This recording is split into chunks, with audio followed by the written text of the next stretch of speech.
Assalamualaikum warahmatullahi wabarakatuh. A'udzu billahi minasy syaithanir rajim. Bismillahirrahmanirrahim. Alhamdulillahi rabbil alamin. Assalatu wassalamu ala asyrafil anbiya wal mursalin Muhammadin wa ala alihi wa sahbihi ajma'in. Amma ba'd. Yang kami hormati para pengurus Pusat Al-Azhar, yang kami hormati panitia dan segenap pendukungnya untuk suksesnya acara ini. Hadirin wal hadirat rahimakumullah, Bapak Ibu seluruh keluarga besar kajian Hurun Ain Ka'amthalil Lu'lu'il Maknun. Dari namanya ini sudah bias gender. Betul tidak ada? Hurun Ain kan berarti hanya untuk ibu-ibu, ya. Jadi memang bapak-bapak ini makhluk minoritas. Kita udah kegusur Pak ini. Ya.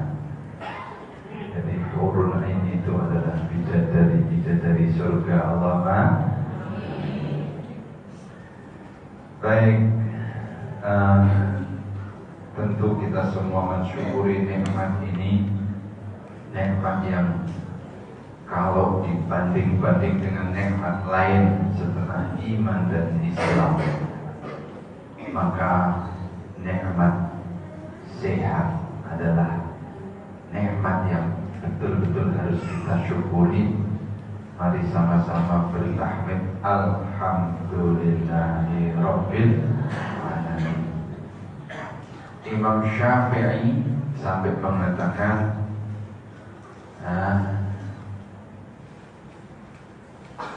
manusia itu hanya punya dua hajat.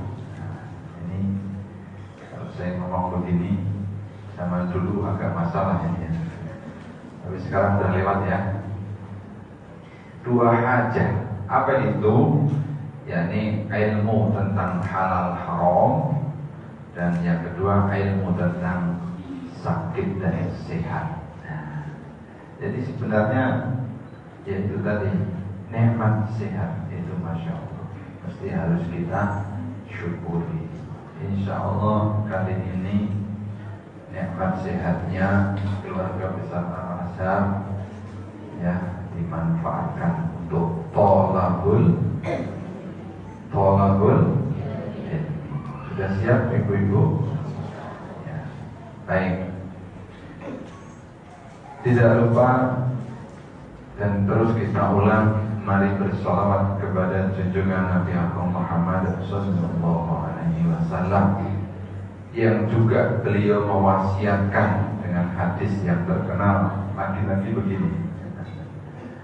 Ni'matani, yakni dua nikmat, maghbunun katsirun minan nas, yang sering terlupakan oleh manusia. Apa itu? Ada yang tahu? As-sihhatu wal faraghu, ya. Jadi dua nikmat yang sering manusia itu lupa. Yang pertama adalah sehat, yang kedua adalah sempat. Nah, yang sehat dan sempat itulah yang bisa menghadiri acara ini, kan gitu. Ibu-ibu itu insya Allah sehat ya Bu, tapi suka banyak nggak sempatnya.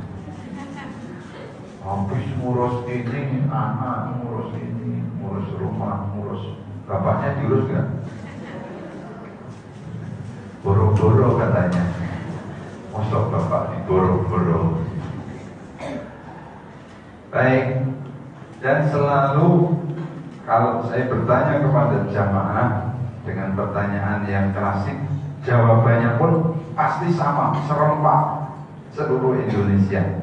Pertanyaannya begini, karena saya jadi dokter ya, saya dokter ahli bedah. Bapak Ibu pilih mana? Nggak punya duit tapi sehat, atau banyak duit tapi sakit? Pilih mana?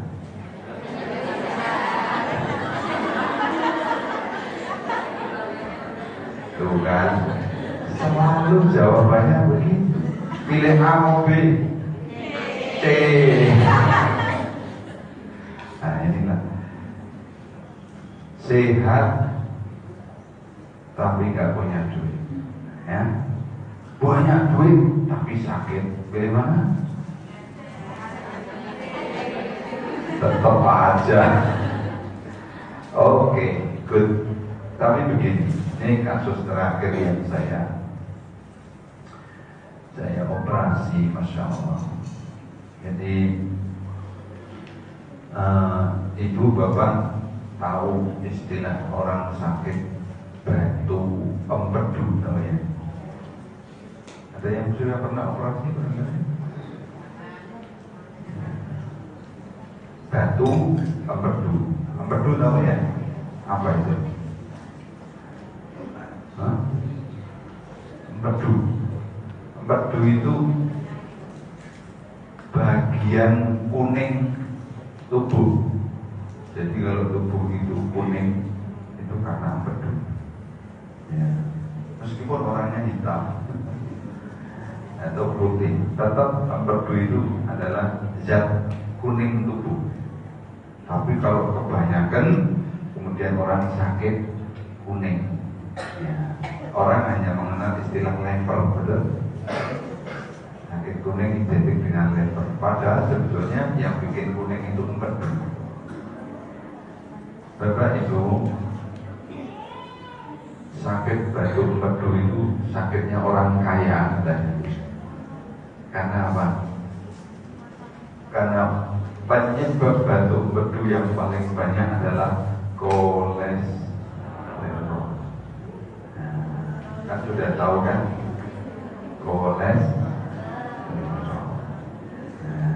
kolesterol itu teman-temannya ada trigliserid, ada HDL, ada LDL, ada asam urat, asam urat itu asam urat itu penyakitnya orang kaya, Masya Allah. Maka ini tema bagus sekali diangkat.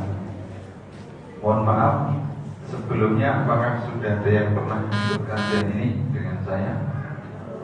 Belum. Kalau gitu saya akan masuk satu demi satu ya, tidak usah buru-buru supaya jelas. Ya, baik. Cuman mohon maaf jika seandainya waktu untuk saya sudah habis, diberitahu saja, nggak apa-apa. Baik, Bapak Ibu, kalau terdengar kata sehat gaya Rasul, apa yang terbayang pertama kali? Ini kan tayangannya ini saya pancing saja. Kalau terdengar istilah sehat gaya Rasul, apa yang pertama kali terbayang? Kenapa kurma? Saya ini hanya mancing aja, tapi jawabannya bukan itu. Hah? Yes, Ustaz. Syukur. Jadi kalau terdengar kata sehat gaya Rasul, bayangan yang langsung muncul adalah puasa. Nanti kita lanjutkan. Bapak Ibu jamaah sekalian, jadi ceritanya begini. Ceritanya ini kalau untuk Suloyo ini,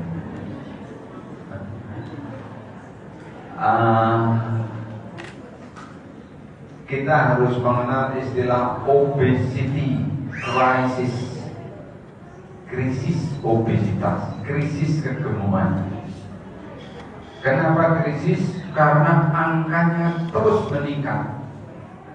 Ya, angkanya terus meningkat.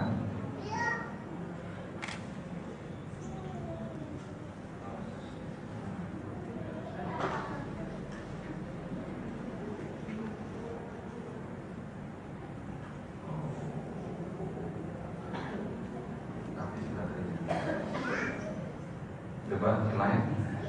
Siapa yang mau perhatikan?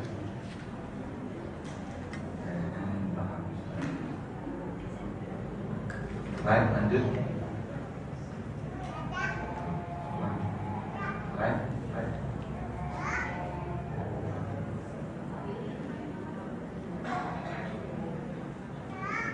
Slide.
Baik, lanjut Ibu Bapak.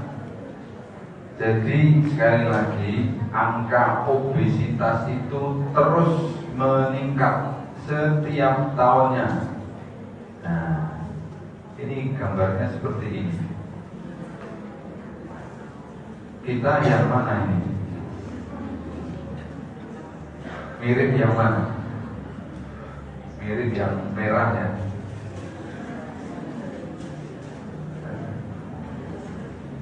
Oke. Ibu-ibu jangan tersinggung, apalagi yang lagi hamil 8 bulan. Gak apa-apa Bu, orang maklum kok. Yang susah itu bapak-bapak yang hamil 8 bulan itu. Oke.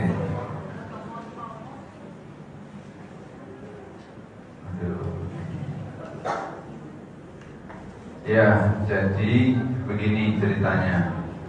Ada istilah malnutrisi, Ibu kenal? Apa itu? Ya, kenapa kalau malnutrisi terjemahkannya kurang gizi? Nah, kalau malpraktek apa? Kurang praktek. Ya, artinya itu kesalahan, bukan kurang. Nah, ingat, kesalahan itu bisa kurang, bisa lebih, gitu loh. Nah, malnutrisi yang diartikan kurang gizi itu prosentasenya itu kurang dari 1%. Coba. Tapi malnutrisi di mana gizinya berlebih itu prosentasenya sampai 25%. Artinya setiap 4 orang dihitung mesti salah satunya gemuk. Coba kita hitung 1, 2, 3, 4. Ini yang gemuk yang mana? 1, 2, 3, 4. Oh, ini yang gemuk yang mana? 1, 2 langsung gemuk. Jadi kita harus perhatian, lebih perhatian dibandingkan dengan yang kurang gizi, karena angkanya lebih besar.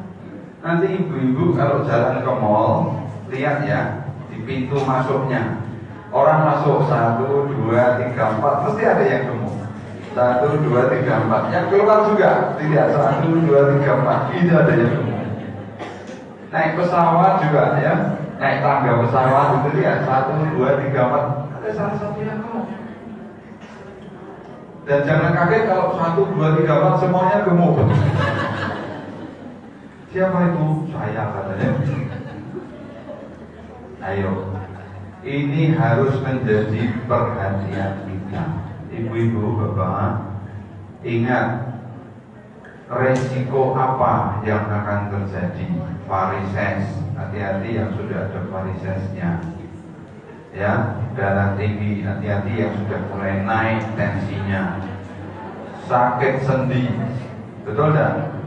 Sendi yang paling sering sakit adalah sendi lutut. Oke. Nah, kemudian diabetes, ya, diabetes. Kemudian sakit jantung, atau yang terakhir sakit apa itu? Ya, sakit stroke. Ya, hati-hati. Bu, pilih mana itu? Pilih yang mana? Bapak pilih yang mana? Jadi hal yang paling ringan terjadi, kita itu susah kalau sampai obesitas. Dan kita banyak mengalami ketidakmampuan, gangguan, atau tadi itu terjadi peningkatan angka kematian yang lebih. Setiap hari semakin meningkat dan kematian akibat obesitas itu drastis meningkat, sangat meningkat. Ya, hari demi hari. Baik, saya lanjutkan. Sekarang ini peragaan. Nah, saya mau minta salah satu volunteer. Siapa ini?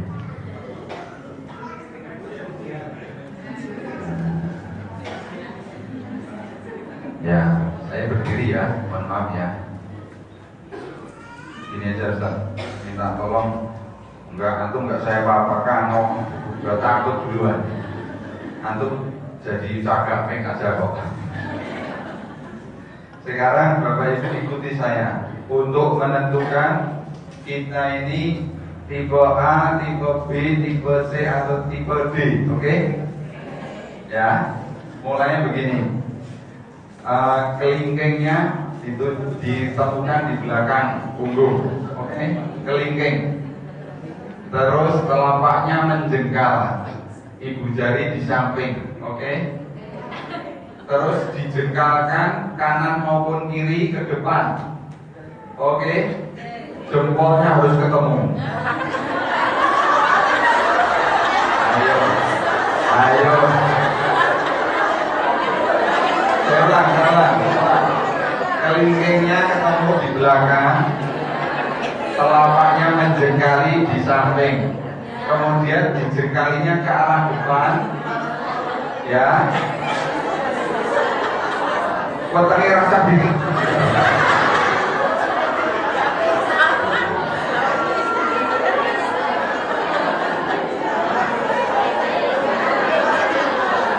Ustaz, jangan lupa bernapas.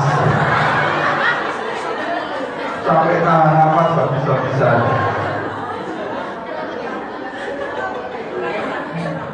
Oke. Sekarang jujur. Kira-kira siapa yang A? Siapa yang B? Jujur aja, jujur. Siapa yang C? Sekarang saya mau tahu siapa yang D.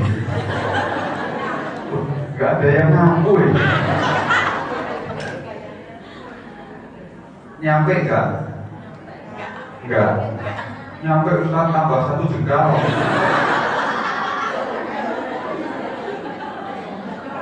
Sudah.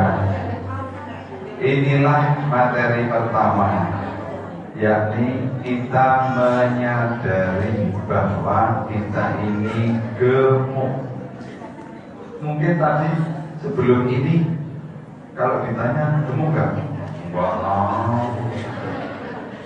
Begitu itu nggak nyampe, ya itu artinya gemuk. Oke? Dah? Oh, mantuk. Dah, mari sekarang kita sadari kalau ditanya sayang tuh gemuk enggak ya? Tinggal begini. Kalau sampai enggak nyampe ini tadi berarti gemuk. Ya. Bapak-bapak, kalau masih enggak percaya silahkan diukur pakai meteran. Kalau lebih 90 cm dan ibu-ibunya lebih dari 80 cm berarti gemuk. Oke? Nah, kalau mau diukur boleh tinggi badannya berapa, berat badannya berapa, terus dipakai rumus. Ya, rumusnya apa? Tinggi badan itu ditaruh di bawah untuk membagi berat badan. Tapi tinggi badannya dalam meter dan dikuadratkan. Jadi misalnya 155 tingginya, berarti 1,55 kuadrat. Itu untuk membagi berat badannya. Lihat hasilnya. Kalau ketemunya masih hijau atau kuning juga udah ya. Tapi kalau sudah 30 lebih berarti sudah obesitas ke arah yang berpenyakit. Oke? Jadi sebetulnya orang tua pun harus punya KTP, di mana KTP-nya KTP maaf, apa namanya ini? KMS kok KTP, KMS ya. Jadi harusnya KMS-nya juga hijau, kalau ke bawah itu atau di atas itu merah ya. Gitu ceritanya. Bapak Ibu, orang itu kenapa bisa gemuk? Karena gemuk itu seperti buku tabungan. Nah, Ibu rekeningnya gemuk kok kurus? Kalau rekening kira-kira banyak yang kurus ya?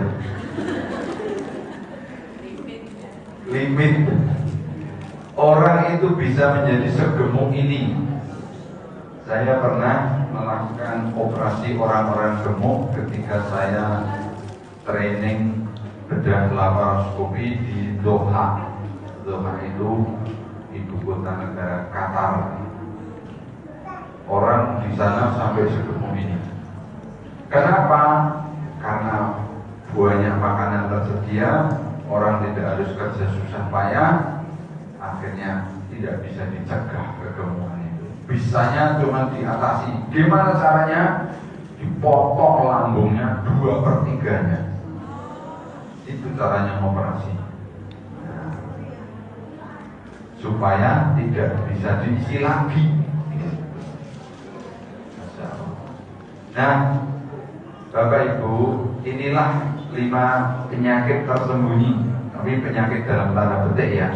Kenapa orang bisa gemuk? 1, tidak merasa gemuk.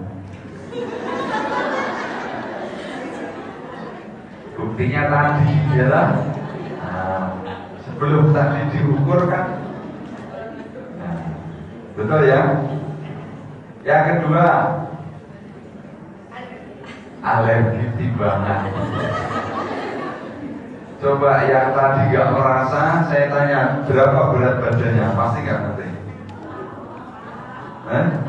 Oh tahu? Tahu. Biasanya lihat timbangan itu ketakutan.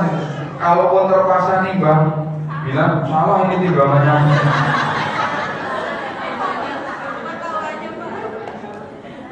Itu ibu-ibu ini kalau jenengan punya gadget itu bisa motret yang langsung mengedit, betul kan? Jadi cantik ya. Besok cari timbangan yang langsung ngedit. Yang ketiga ini, yang kan saya kan fine-fine aja katanya. Nah, dia lupa Bapak, gemuk itu sendiri sudah nggak fine gitu loh. Jadi cuma merasa fine, oke? Yang keempat ini bilang banyak temannya gitu. Bahkan di mall mana ada big size gitu.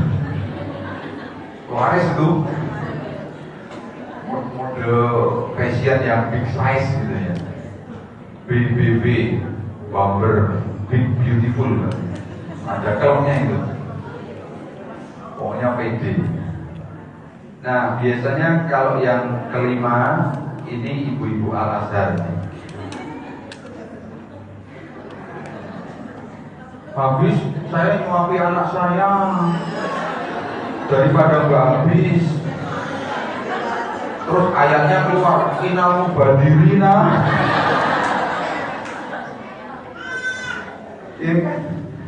Ayat dipakai untuk alasannya nggak bisa. Oke. Baik, kita simak video ini bisa dijalankan. Coba kalau bisa jalankan.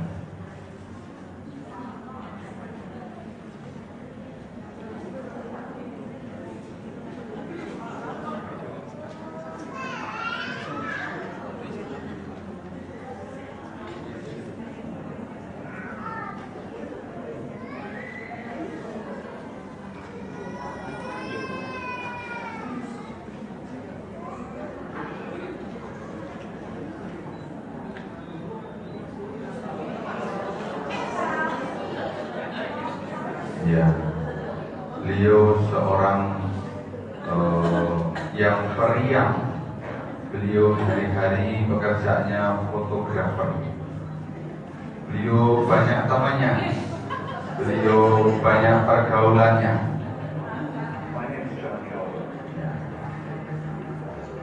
Some people spend their entire lives trying to fulfill a lifelong dream. And I feel like finally gotten closer to fulfilling mine. For some people, their dreams become rich, famous. My dream is simple. Ever since I was a little kid, my dream has always been to lose weight and become fit. I was a big guy on April 2010 at 5'5". I reached my highest weight of 340 pounds. I tried to wake up at times as I was 7 years old. I didn't feel it. No matter what, these tacos was quick.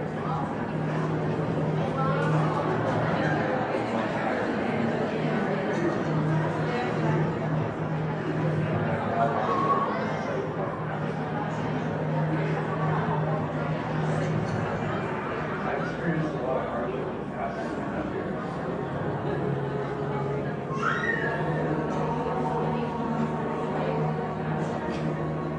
I was ridiculed on a regular basis. People would call me the baddest person they've ever seen. I felt like quitting so many times, but I didn't give up. So many one thing you should know about. That boy went time and time again grew up to become the man who never gave up. Not just about and willpower. I'm going to say there's nothing in this world like sun.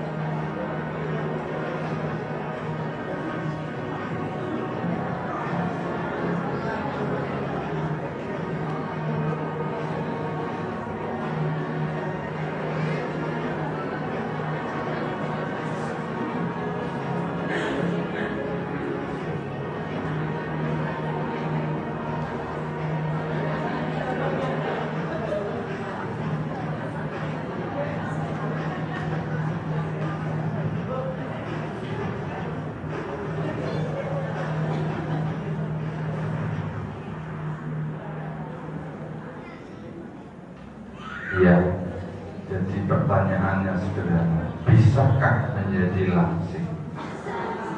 Jawabannya bisa. Bisanya rodo abis gitu ya.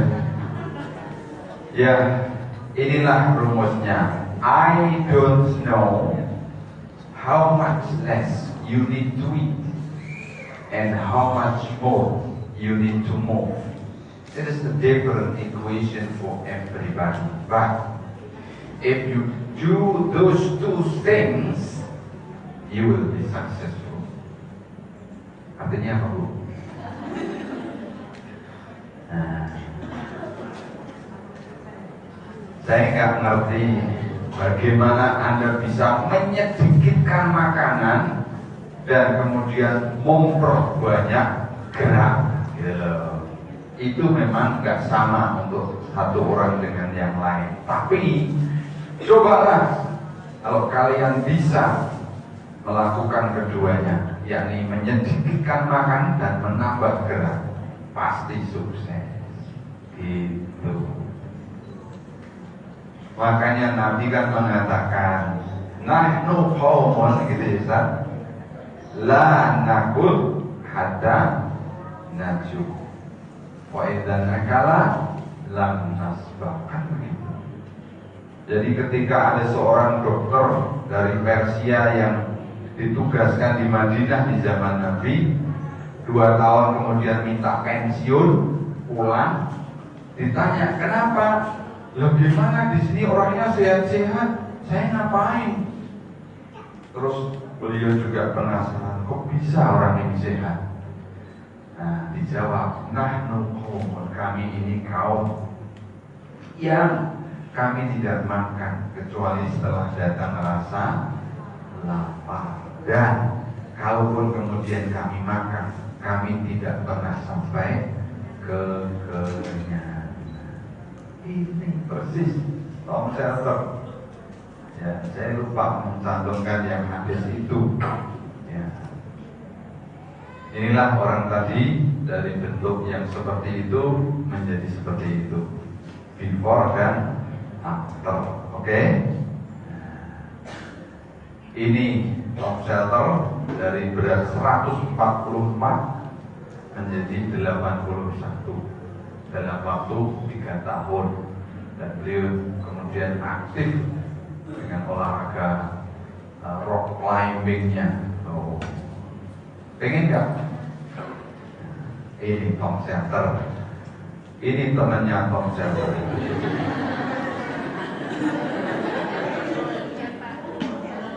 Kenal nggak?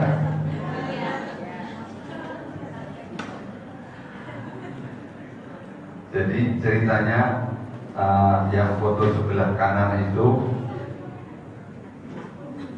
adalah saya itu masuk koran, foto oleh wartawan tentang suatu hal. Waktu itu tentang saya nangani pasien yang kena paku-paku itu. Tapi saya udah nggak baca beritanya, saya terfokus di foto saya itu.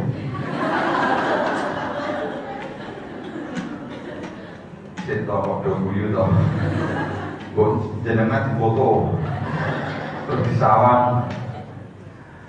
Ya Allah, ternyata saya nemu sekali gitu waktu itu.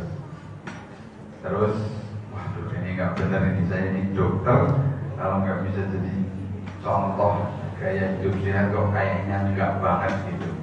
Terus saya program, alhamdulillah bisa. Ya, inilah hasil dari perjalanan saya. Ya. Saya tulis perjalanannya menjadi buku yang berjudul SGR. Singkatan dari apa?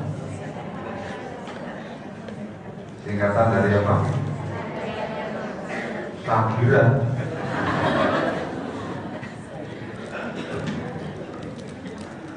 Ya, sehat gaya Rasul. Ya. Sebenarnya itulah ilham yang datang kepada saya untuk berbagi kepada khalayak ramai bahwa ternyata saya tulis di sini warisan Nabi yang terlupakan ya adalah gaya hidup sehat.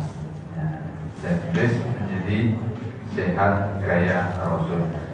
Bapak Ibu, saya lebih tercengang lagi ketika di bulan April 2013 saya mengukur sel tubuh saya dengan alat tertentu, KTP saya waktu itu umur 45 tahun, tapi fakta sel tubuh saya berumur 56 tahun. Gitu loh ceritanya. Jadi ada istilah penuaan dini, pernah dengar? Itu yang terjadi pada diri saya. Saya tidak mau menyerah, kemudian saya program dan berubah menjadi yang sebelah kanan itu. Umur selnya berapa? Sweet. Itu ceritanya. Ya, ini agak terbuka sedikit auratnya, tapi aurat kubronya insya Allah tetap terlindungi. Aurat mughaladhahnya. Ya, jadi intinya mari kita terus berbuat untuk berusaha hidup sehat.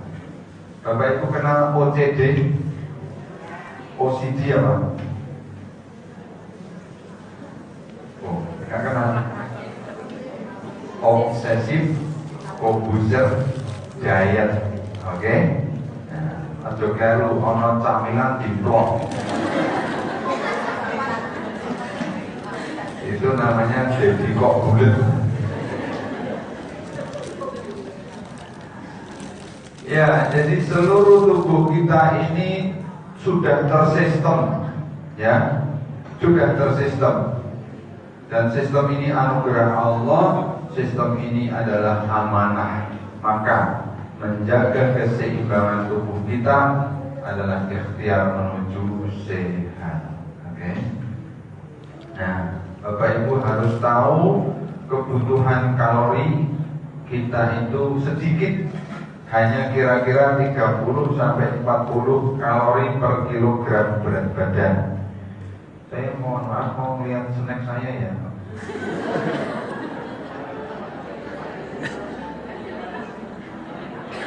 Sama enggak dengan punya Bapak Ibu? Ini, oh sama ya. Kita hitung ya. Ini semua karbo. Saya tidak menyalahkan panitia. Saya hanya ingin memberitahu, mari kita hitung. 1, 2, 3. Yang bawahnya apa? Kacang. Ini perkiraan saya 500 kalori. Ya. Oke? 500. Berarti ini sudah setara dengan 1 porsi makan. Jadi bagi yang tadi tidak sarapan sudah cukup. Iya. Bagi yang sudah sarapan nanti nggak boleh makan siang. Ning saya yakin nek ditanyai, meskipun ibu-ibu semua sudah makan dan mungkin habis, terus ditanyai udah makan belum? Soalnya nek urung Kambon Sego iki Romadian. Itu orang Jawa banget ya. Itu salahnya. Oke.